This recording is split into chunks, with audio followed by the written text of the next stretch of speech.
নমশ্রী জ্যোতিরাজায় বিবেকানন্দ সুরয়ে সচ্চিৎ সুখ স্বরূপায় স্বামিনে তাপহারিণে। আজ স্বামী বিবেকানন্দের 163তম জন্ম দিবস উপলক্ষে এবং যুব দিবস উপলক্ষে স্বামীজির বাণী সেগুলো আমি পড়ে শোনাচ্ছি।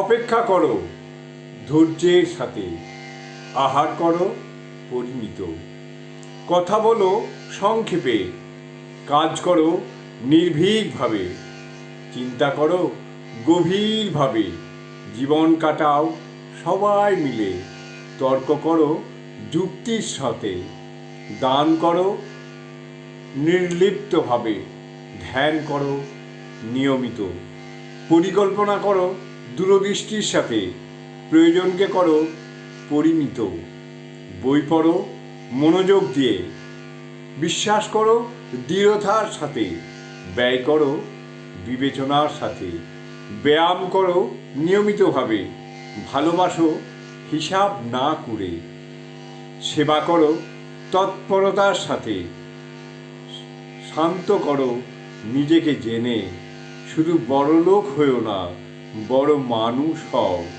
এগিয়ে চলো সত্য ও ভালোবাসা নিয়ে, সবাই সুখী হোক।